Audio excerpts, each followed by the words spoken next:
Well, I definitely think World War III is an interesting topic, but it is Friday, so maybe we should actually tone things down and talk about World War movies. IV. The next one. No, this one will be a bit more chill, and we'll have a good Friday night. Fox News reports Warner Brothers removes dialogue from Fantastic Beasts: The Secrets of Dumbledore in China. The move comes after the studio received a request to remove lines referencing Dumbledore's gay relationship. My understanding is that that's like the main plot of the movie, but Brett, you saw it, so... Saw it last night, yeah. So spoiler alerts, I guess. The secret is that Dumbledore is gay, which really wasn't... Yeah, watch out. I know, which really... No, wait. I'm sorry. The movie is called The Secrets of Dumbledore, and the secret is that he's gay? Basically. But that secret was already spoiled years ago, because J.K. Rowling was kind of... when was that? Maybe 3 years ago? Yeah. That she was like, oh yeah, he's gay, and a couple of the other characters, or non-binary, whatever. Still, everybody hates her regardless. But, yeah, I think... Here's the thing.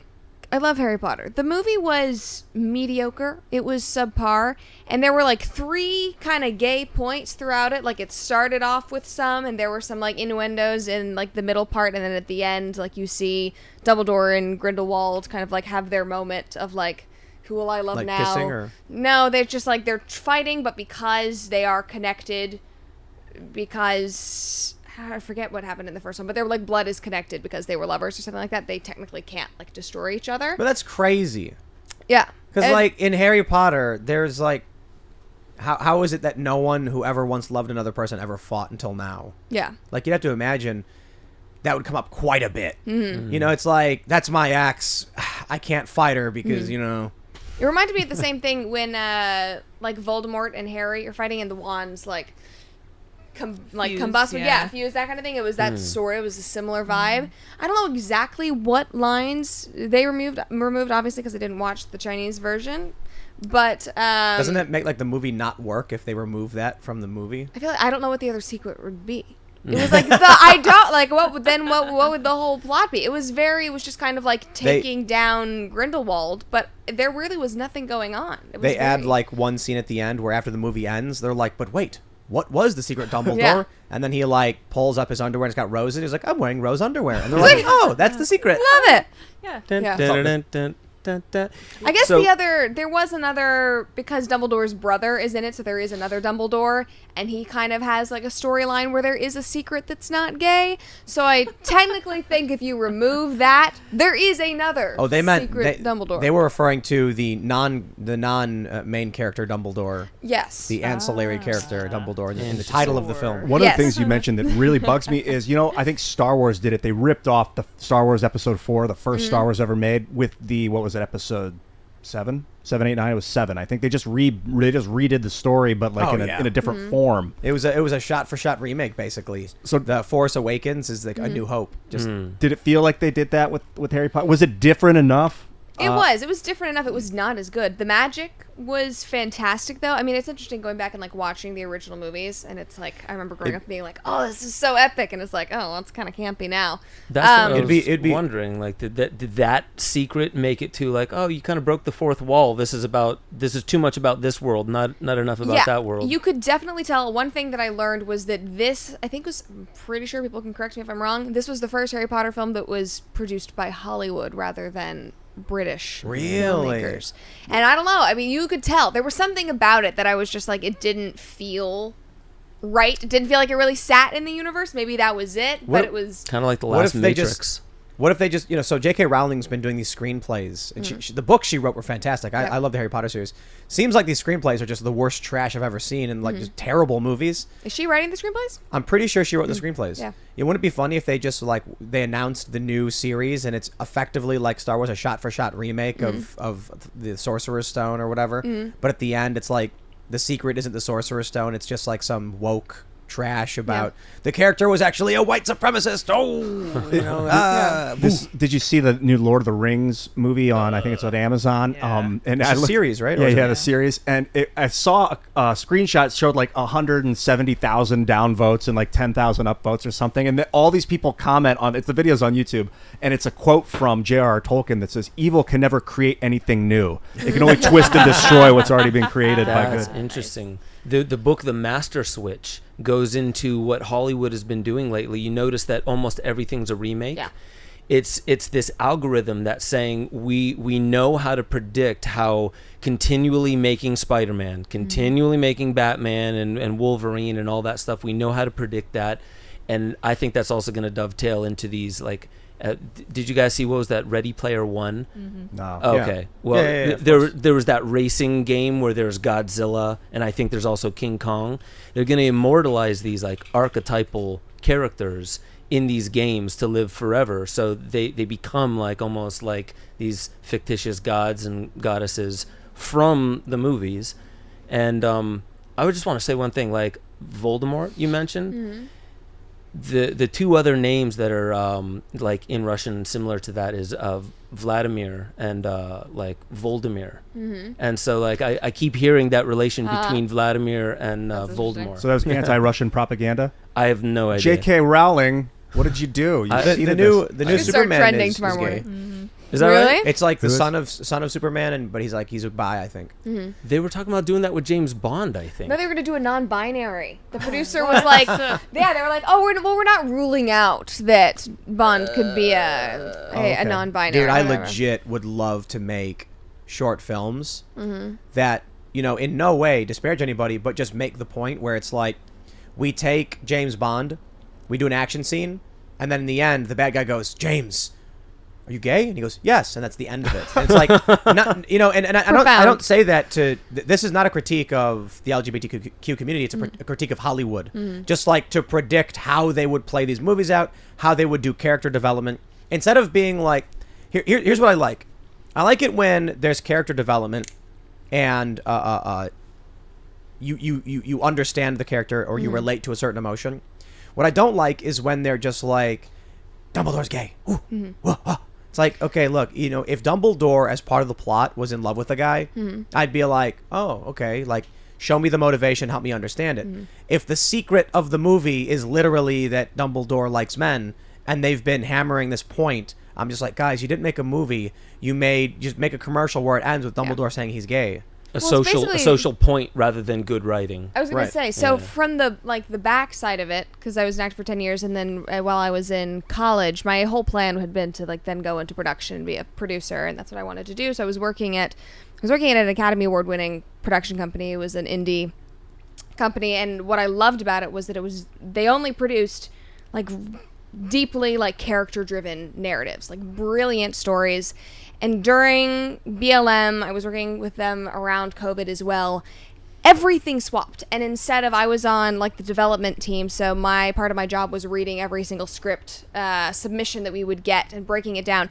And it switched from, Brett, tell us about the character motivations and what makes these characters tick. What do we learn from it? What is the audience grasping at the end? The things that I think are important, to, do we have a Native American story? We don't have this. We scrapped 70% of the projects that we had agreed to fund and do because they did not tick off enough of the boxes. Did ownership change, or was They was just we're not going to produce it. So it was just went back to the screenwriters. We can't do it. And then my job became not let's seek out these fantastic new writers, read whatever comes in. It was you need to actively go find things that we can acquire that are a trans, female Native American story so that we can be the social justice, whatever. It truly got so separated from what I think is the most beautiful part of entertainment, why I love entertainment, why I love, movies and storytelling. It was truly just, let's check a political box. Was it the ownership of when I asked about the ownership of the company that you worked at, did they change? Oh, no, Was it no. different people? Nope. They just started acting differently? Yeah. Social Could engineering. it, well, wow. You know what I was thinking is it possible that, maybe in the past 10 or 15 years, a species of small slugs descended on Earth and crawled into people's ears and started to attach themselves and take over their minds and bodies.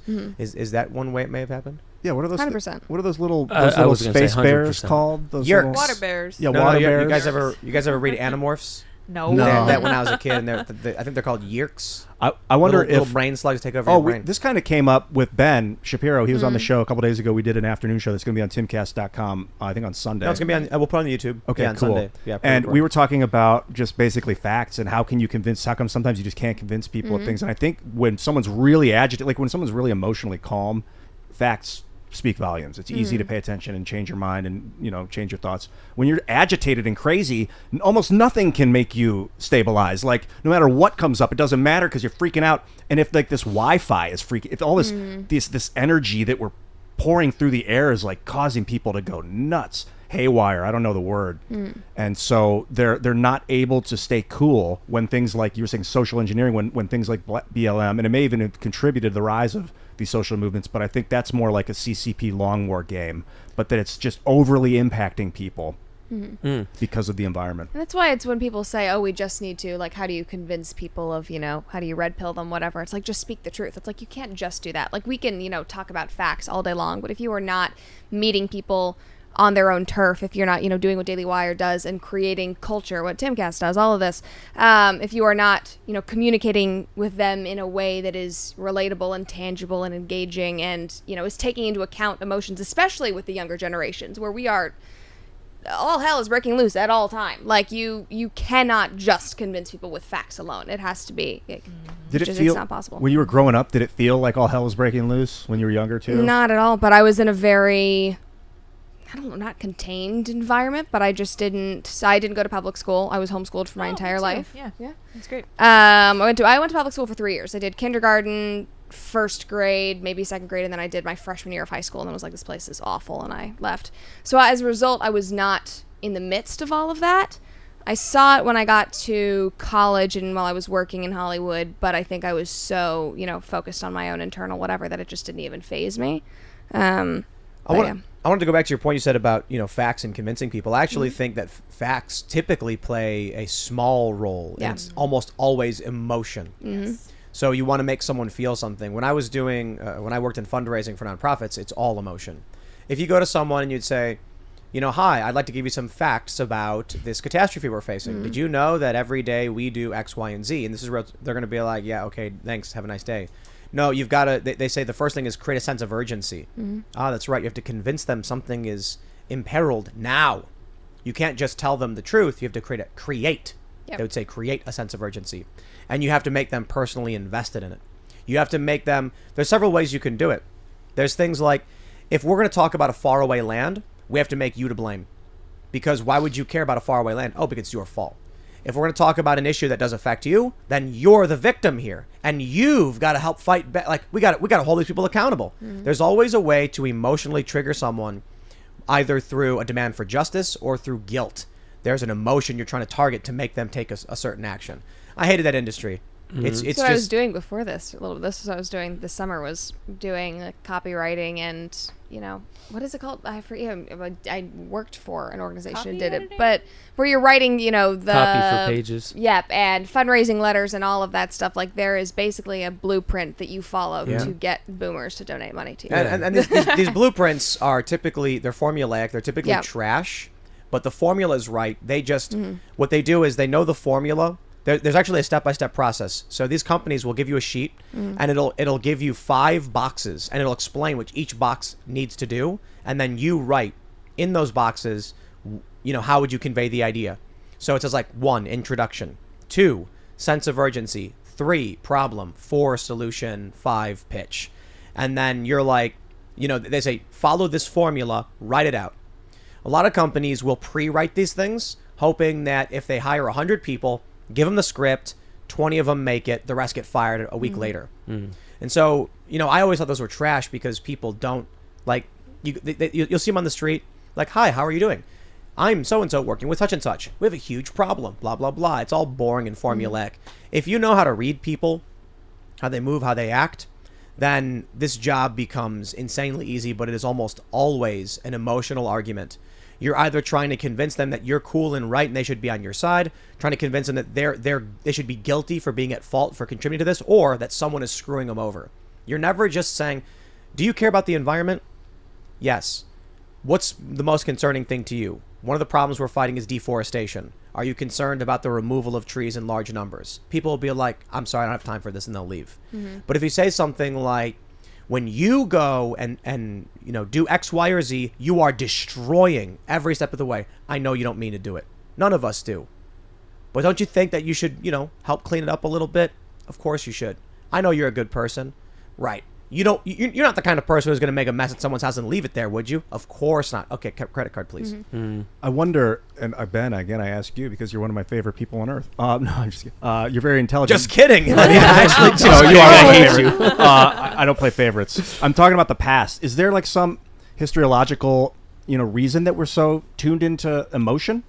Well, I don't think we're hardwired for fact. We're hardwired for story. Look at what we've done since time immemorial. Sat around, told stories. You could be like, I'm going to tell you the facts of my day. I hunted this thing and I hunted that thing. But it always ended with the shaman or the chief or somebody wrapping it into a mythological story. And there's a mythos that basically captures every generation, every civilization. There's some kind of narrative, like an overarching narrative. One big one from the Bible is that there will be a savior, and be on the lookout for that savior. And I think we are hardwired for narrative. And the thing about what's happening in the world today, I'll just say this: you don't have to get people if I wanted to engage your emotions to get you to do something in the world, and then to do that to large groups of people, destabilizing people's sense of equilibrium first, which is basic training. They did that with me.